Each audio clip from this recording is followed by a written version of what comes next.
It's finally Friday. I'm gonna hit the road or run into Vegas because my girlfriend Veronica just turned 30, so we're having a birthday party. Yay! And we're just gonna have a girls' weekend. So we're going to the spa, we're gonna lay by the pool, and it's gonna be amazing. So anyway, it's finally Friday. And I am on Facebook. And if you asked your questions using the hashtag KatieFAQ, I found them, and I have 3 of them, as well as a journal topic at the end, so stay tuned. And without further ado, the first question is, hi, so your FAQ on Thursday was really helpful about the self-harm in parents, but it got me thinking, what's so wrong with self-harm? Besides scars and the slim chance of cutting too deep, I've been recovering now for about a month, but I feel that I need to do it, and I don't know why I stopped in the first place. I don't want my parents to be mad at me if they find out, but really, what's the harm? I thought this was a great question because I know many of you think that there's really nothing wrong with it.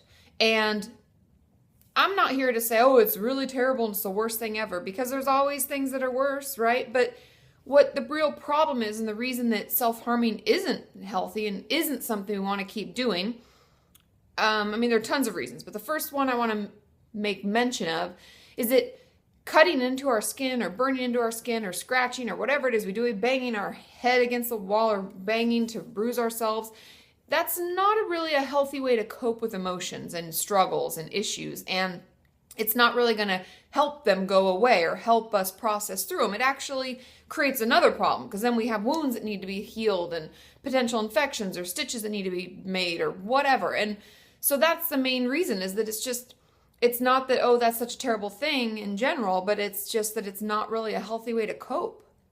There are so many other ways to cope. Secondly, and something that many of my clients have told me that this is one of the reasons why they're still motivated to keep fighting, is the fact that if we think about it, like, do we want to be 60 years old with a family still trying to hide our things and find ways to cut in secret? Or what do we want to do that? Is that the life that we want?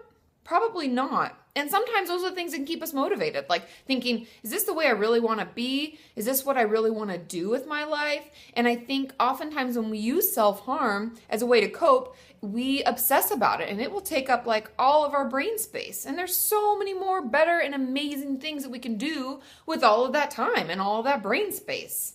Am I right? And if you think of other reasons why it's not the best, and it's something that helps keeping you motivated in your recovery from self-harm, let us know below, because I know a lot of people think that, and they wonder, why should I have to stop? It's not hurting anybody else, and I'm not gonna, die from it, blah, blah, blah. So let us know what you think. Now, question number 2. My question is, if you see a client and tell them that they're doing good and don't need you anymore, do you plan on them coming back? Good question. I stopped seeing my therapist about 6 months ago, and I was thinking about going back, but I'm scared because I feel like if I go back, I'm going to bother her. She said I didn't need her anymore, so I'm wondering if I should find someone else this time, even though I don't want to, because I really trust her. What do you think, and how do you feel when clients come back? Thanks. When I tell my clients they're doing really well and they don't really need me anymore, that's a good thing. And I'm sure she was so excited because you watch them do better and you're growing and you're doing so much hard work. And then we're like, you don't really need to see me anymore. But they can come back anytime. Of course you can. I would call and make an appointment today, because just because we say that just means at this point in time you're doing really well. You can always, I always tell my clients, and it sounds like she may not have been that clear, but I always tell my clients, you don't need me anymore. And if you never call again, that's great. But if you need booster sessions or you want to start seeing me again, if something stressful comes up, give me a call. I'm going to be here. I'm not retiring any day soon. So give me a ring whenever you need it. So I would give her a call. You're not bugging her at all. It's our job. It's what we like to do. We care about you. We want you to do well. So I would call and I would make an appointment. She just wants to make sure you're not dependent on her. That's something as a therapist we're supposed to keep, I guess, notice and kind of keep tabs on, is if we want to make sure that when you don't need to see us all the time, we tell you that and we let you fly and let you do it on your own, versus feeling like you have to see us every week, even though you're doing well. We want to make sure we don't create that kind of dependency. Okay? Question number 3. What are your thoughts about smoking pot? Can you get addicted? Is it bad? How can you tell if it's becoming a problem? I thought this was interesting because people have never been asked this one before. So I was like, I will talk about this. Okay, so my thoughts about smoking pot. Can you get addicted?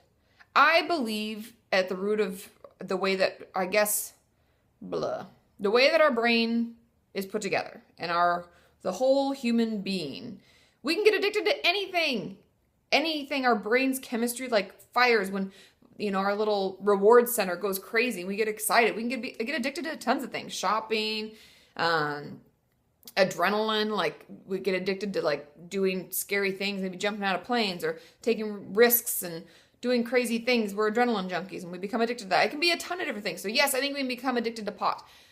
My thoughts on it are my thoughts on everything like this in general. Is it a good idea to start it if you aren't already doing it? No. Does it help anybody? Maybe if you have cancer and your pain is really intense. Is it something that I do? No. I think that marijuana is pretty benign. I don't really worry about it. I have friends who smoke pot. In California, it's legal to do it. Whatever. Get your rocks off. But I believe that we have to be cognizant of the reasons why we're doing it. If this is something we randomly do, like, oh, when I go out in the desert to Joshua Tree with my friends and I hike, I smoke a little pot there or whatever, every once in a while. To me, whatever, no big deal. But if it's something that you're doing in a way to cope with issues and struggles that you're having and you find yourself doing it every day or doing it a majority of days and wishing when you weren't wishing the days that you weren't doing it that you were, you have a problem. And that's why I think it's a very touchy, careful area that we have to tread around. I don't really think it's an issue if you don't have an issue with it, but we have to be very cognizant about why we're doing it, how often we're doing it, because I have seen people in my life who are like stunted. They don't get anything done. They don't have any drive and they just kind of smoke pot with their friends all day. And whatever, but I just don't think that that's a good life choice for people. And I think that that's kind of disappointing and kind of depressing and it's a downer and nobody wants to just hang out with a bunch of potheads. It's not that exciting. So I guess in a nutshell, those are my thoughts. Just be careful, like anything. If you like a beer or two, just make sure you don't like a beer or 5 every day because then, it takes over your life and you all have such amazing talents and wonderful things that you can be and do. And I want to make sure you can do those. And who wants to be all cloudy all the time? Like I was talking in my video on Monday, like I want to kind of make things clearer, be able to see who we are and what we're doing so that we can move forward, right? And that leads me into my journal topic, which is a good one. And I know somebody said they're being repetitive, but these are all crowdsourced. So if you don't like the ones that are coming out, send me your journal topic ideas and we'll mix them up. So this one says, without struggle, there is no progress. And I love that because oftentimes we think like, oh, I'm getting so overwhelmed, so much struggle, blah, blah, blah. But I would encourage all of you, think back to last summer.